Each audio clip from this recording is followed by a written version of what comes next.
चालू हो गए तो बॉक्स में आगे पीछे जाते कि ना, बस वह बात बा। समझिए फिर से गुणनखंड प्रमेय। अब 3 बार समझने में भी नहीं आएगा तो अब आप ही का दोष है।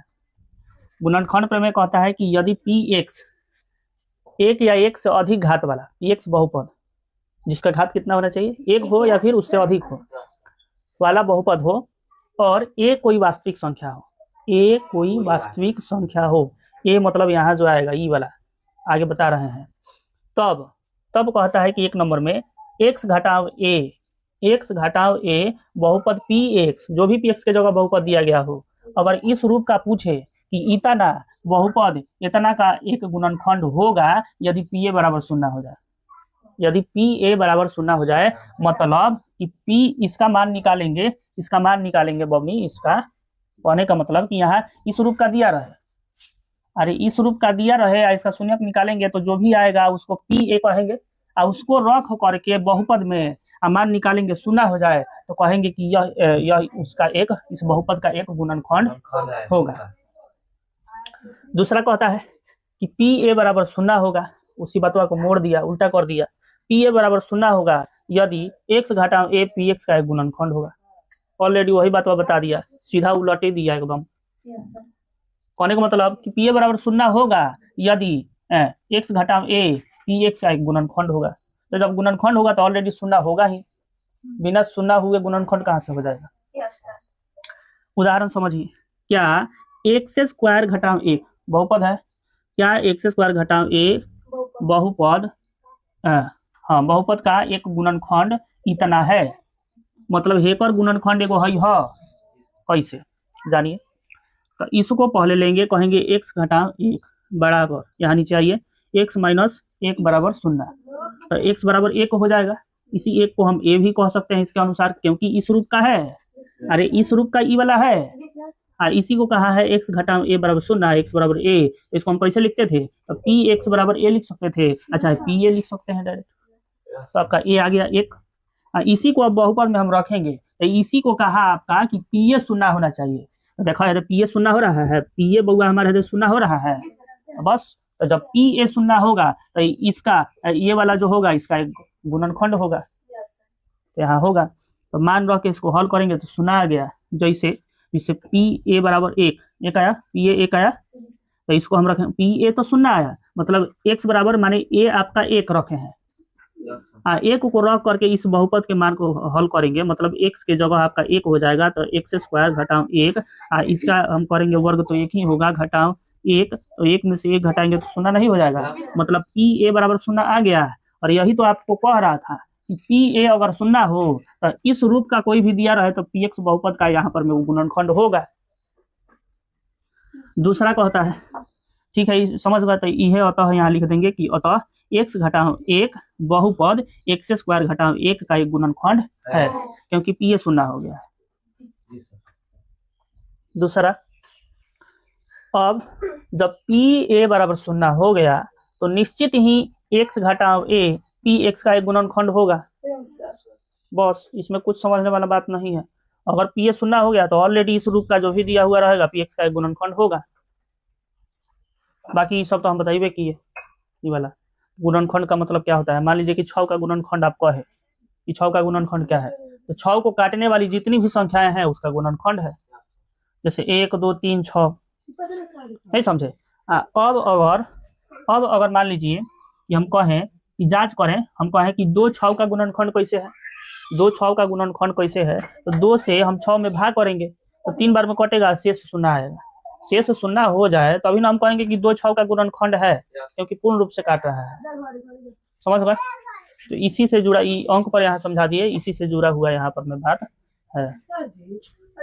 देखिए अब का पी एक्स एक्स स्क्वायर घटाव 1 का एक गुणनखंड इतना है जी एक्स, तो उसके लिए फिर से हम पहले क्या करेंगे, हाँ क्योंकि एक्स घटाव 2 बराबर 0, एक्स बराबर 2, हाँ एक्स बराबर 2, तो अब आपका पी एक्स में इसको रखेंगे, अगर 0 आ जाता है मतलब कि P2 आप कह सकते हैं कि P2 बराबर यहाँ क्या जी, तो चाहे लिखो ना पहले Px बराबर एक्स स्क्वायर घटाव 1, तब यहाँ आप कह सकते हैं कि P2 बराबर 2 का एक्स स्क्वायर घटाव 1, और 2 का जब आप स्क्वायर करेंगे कितना हो जाएगा, 4 घटाव 1 बराबर 3। समझ गए। तो अब आप बताइए कि पी ए बराबर 0 हुआ, हाँ पी ए बराबर 0 नहीं हुआ। पी ए का मतलब कि इसका मान यहाँ पर रखने पर, P2 रखने पर यहाँ 0 नहीं आया। इसका मतलब है कि ये जो दिया हुआ है इस बहुपद का गुणनखंड नहीं है। समझ गए। तो आप यहाँ अतः करके लिख दीजिए कि अतः x घटाव 2 कोमा बहुपद एक्स स्क्वायर माइनस 1 का गुणनखंड नहीं है। बस समझ गए। समझ में आ रहा है ना हो। जैसे आपका कहता है कि x प्लस 2 इन बहुपदों का गुणनखंड है कि नहीं, तो सबसे पहले हम लिख लेंगे x प्लस 2 बराबर का थी तो 0, तो इसलिए x बराबर -2 हो जाएगा।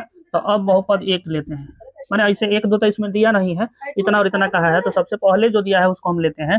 पहला नंबर क्या दिया है, तो मान लो px बराबर ना, px दे देते हैं, बहुपद को px से सूचित करते हैं, तो एक्स क्यूब और 3x square plus 5x plus 6 यही दिया है। तो अब आप यहाँ P2 रखिएगा, -2 रखिएगा बराबर -2 क्यूब प्लस 3 गुने -2 का स्क्वायर प्लस 5 गुने -2 प्लस 6। समझ गए। अब कहने का मतलब कि इसका क्यों करेंगे, तो सबसे पहले तो 3 बार गुना करेंगे जो कि विषम है, तो यहाँ माइनस से रहेगा, और 2 दूनी के 4 और 4 दूनी के 8 होगा, और प्लस आपका यहाँ 3 और गुने 2 बार करेंगे तो माइनस माइनस कट जाएगा। अरे कहने का मतलब है कि -2 गुने -2 तो माइनस माइनस कट गया, 4 नहीं होगा, यहाँ हो गया आपका 4, और प्लस 5 गुने -2 ही होगा। हालांकि इसको गुना भी करके लिख सकते हैं, 5 गुने -2 प्लस 6। आइए यहाँ कर लेते हैं, तो -8 और प्लस 4 3 के 12 प्लस नहीं माइनस, क्योंकि 5 दूनी के माइनस यहाँ 10 और प्लस 6। अब आप देखो 12 गो 6 गो 18 गो होगा ना जी, अब माइनस यहाँ 18 होगा। ये 18 कैसे लिखे, तो -10 -8 -18, ये 18 कैसे लिखे, तो 12 और 6 18, तो सुना आ गया। तो अभी हम कहे कि जब P A 0 हो जाए तो जो भी दिया हुआ होगा उसका गुणनखंड होगा। अतः हम कह सकते हैं कि x प्लस 2 बहुपद x cube plus 3x square plus 5x plus 6 का गुणनखंड है। बहुत अच्छा, तो लिखिए अतः x plus 2 comma X cube plus 3x square plus 5x plus 6 का एक गुणनखंड है, दैट्स ऑल। आप चाहे हाँ, तो अब तो ये आप निकालिए लिए है, ये यहाँ पता चलिए गया है। तो अब दूसरा जो बहुपद कहता है उस पर भी धर के देख लीजिए। 2x प्लस 4 बहुत आसान है, छोटा है, तो यहाँ px बराबर लिख सकते हैं कि 2x प्लस 4, जहाँ p a की जगह आपको क्या रखना है, तो -2 रखना है, यही रखना है ना जी, बराबर 2 गुने -2 प्लस 4, तो 2 का -2 से गुना करेंगे तो -4 नहीं हो जाएगा, प्लस 4 बराबर 0 नहीं हो जाएगा। अतः यह भी गुणनखंड है, चाहे वैसा ही लिख दीजिए।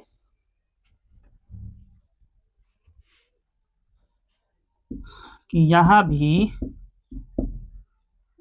x प्लस 2 बहुपद कितना, तो 2x प्लस 4 का गुणनखंड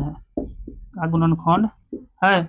खत्म कहानी सर जी। हम ना दोनों का एक ही बार निकाल दिया है। हाँ, दोनों का एक ही बार मतलब उसके नीचे इसका निकाल दिया अच्छा है, और ऊपर ना जिस सवाल में लिखा है ना, हाँ हाँ ठीक है, कोई दिक्कत कि x घटाव 1 कथी है, बहुपद है इतना का एक गुणनखंड है। हाँ, और के बराबर क्या होगा, x घटाव 1 बहुपद इतना का एक गुणनखंड है।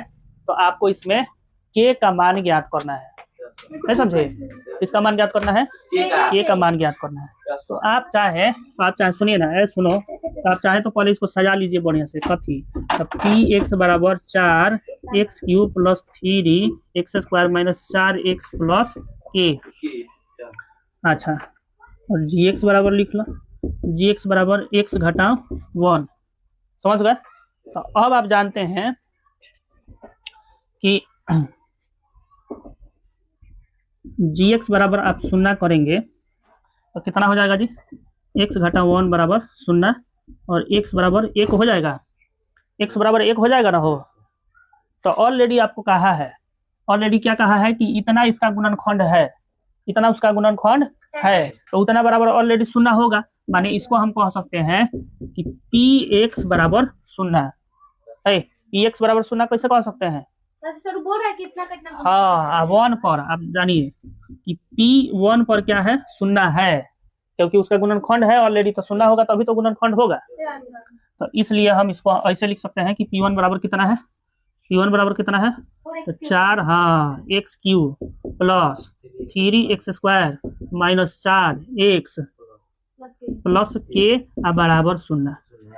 बराबर 0 क्यों लिखे, क्योंकि कहता है गुणनखंड है, तो बराबर 0 होगा तभी तो गुणनखंड होगा। अब इसको हल करें, x होगा वहां 1 रख देंगे, हल सर आते जाएगा, अब उसके बाद हल करके बिल्कुल। लास्ट में k बचेगा, k बराबर हाँ बिल्कुल बिल्कुल, कितना अच्छा बात है। तो 4 गुने 1 का क्यूब प्लस 3 गुने 1 का स्क्वायर माइनस 4 गुने के बराबर 0। देखते जाइए बढ़िया से। तो 4 का गुना 1 का तो पावर कितना हो आप कर लो तो उतना ही होता है, कोई डाउट। 3 गुना 1 माइनस 4 का गुना 1 से करेगा तो 4 हो जाएगा, और प्लस के बराबर 0। के का मान निकालना है, ध्यान रखिएगा। अब देखो 4 का गुना 1 से तो बहुआ 4 हो जाएगा, प्लस 3 का गुना 1 से तो 3 हो जाएगा, माइनस 4 प्लस के बराबर 0। आपको कुछ दिख रहा है, प्लस 4 से माइनस 4 कट नहीं सकता है, तो हम यहाँ लिख सकते हैं कि 3 प्लस के बराबर 0, इसलिए के बराबर -3, के बराबर -3। That's all. मतलब ऑलरेडी आपको कहा था कि ये जो दिया है इसका गुणनखंड है, तो इसका गुणनखंड तभी होगा जब इसका बराबर 0 होगा। अच्छा, आप जान लीजिए कि इसका 0 किस पर होगा, तो 1 पर, P1 के जगह P1 पर ये 0 हो रहा है, तो इसलिए 1 को हम रखेंगे इसमें और हल करेंगे और के का मान डिफाइन करेंगे।